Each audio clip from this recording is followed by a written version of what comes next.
नमस्कार, आप देख रहे हैं सी न्यूज़ भारत और मैं हूं आपके साथ आकांक्षा यादव। वक्त हो चुका है न्यूज़ आर का। रुक करेंगे इस वक्त की खास खबर की तरफ, जहां खबर शिक्षा विभाग से जुड़ी हुई है, जिसमें जूनियर स्कूलों में कार्यरत अनुदेशक 2013 से अब तक मात्र 7,000 रुपए के अल्प मानदेय में कार्य करने पर मजबूर हैं, जबकि अन्य सरकारी शिक्षकों पर पानी की तरह वेतन बरसाया जा रहा है, लेकिन अनुदेशकों को सिर्फ बंधुआ मजदूर की तरह इस्तेमाल किया जा रहा है। आपको बता दें कि अनुदेशकों का सन 2016 में भारत सरकार द्वारा अप्रूवल बैठक में 17,000 रुपए मानदेय पास हुआ था, लेकिन उत्तर प्रदेश सरकार के ने अपना तानाशाही रवैया अपनाते हुए इसे अप्रूव नहीं किया है, जिसको लेकर शशांक मिश्रा की अगुवाई में अनुदेशक संघ की जिला इकाई ने उन्नाव कलेक्ट्रेट में ज्ञापन सौंपा है।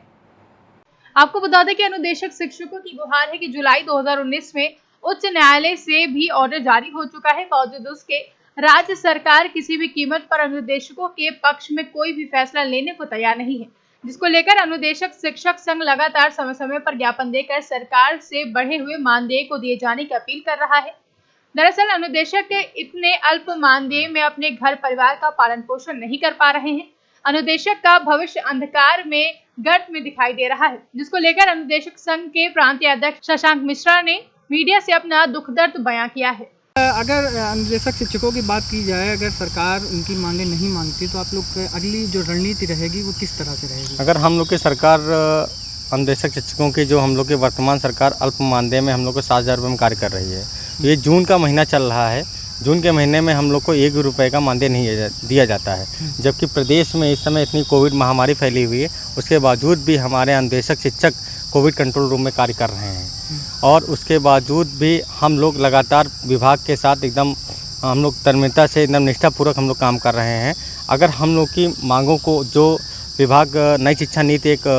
जारी होने जा रही है, उस नई शिक्षा नीति में अनुदेशक हो चाहे शिक्षा मित्र हो, किसी को भी मानदेय देने का प्रावधान नहीं है। तो मैं आपके चैनल के माध्यम से मैं ये कहना चाहता हूँ कि जब हम लोग को मानदेय देने का प्रावधान नहीं है, तो हम लोग कम से कम अगर कोई वेतनमान अगर देने की सरकार की योजना है, तो कम से कम नियमित एक मानदेय दिया जाए, जो कि चाहे वो बिहार मॉडल हो, चाहे छत्तीसगढ़ मॉडल हो और चाहे उत्तराखंड मॉडल हो,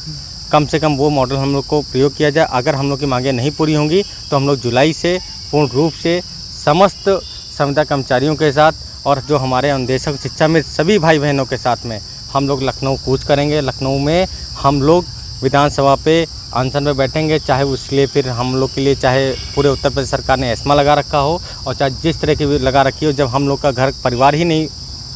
जीविकोपार्जन नहीं हो पाएगा, तो हम लोग कैसे अपने घर परिवार का पालन पोषण कर पाएंगे। जिस कारण हम आपके चैनल के माध्यम से सिर्फ मैं इतना माननीय मुख्यमंत्री जी और माननीय बेसिक शिक्षा मंत्री से बार बार मैं अपील कर रहा हूँ, बार बार अनुरोध करना चाहता हूँ कि हम लोग की समस्याओं को सुना जाए और हम लोग की मांगों को पूरी की जाए। और मैं आप लोगों से सिर्फ इतना अनुरोध करना चाहता हूँ कि हम लोग की समस्याओं को जो बार बार उठा रहे हैं, मैं आप लोग का तत्पर में बार बार धन्यवाद कहना चाहता हूँ कि भारतीय जनता पार्टी सरकार से बार बार अपील कर रहा हूँ कि जो 3 अप्रैल 2016 को जो वादा किया, जो बार बार आपने सरकार बनने के बाद वादा किया, जो आपने उपचुनाव हुए उसमें रैलियों में जो वादा किया आपने, उन सब वादाओं पूरा करिए। कम से कम अनुदेशकों को न्यूनतम मानदेय दिया जाए, जिससे उनके घर परिवार पालन पोषण हो सके। उन्नाव से सी न्यूज़ संवाददाता दिनेश साहू की रिपोर्ट। फिलहाल के लिए इतना ही। देश और दुनिया की तमाम बड़ी खबरों के लिए देखते रहें सी न्यूज़ भारत।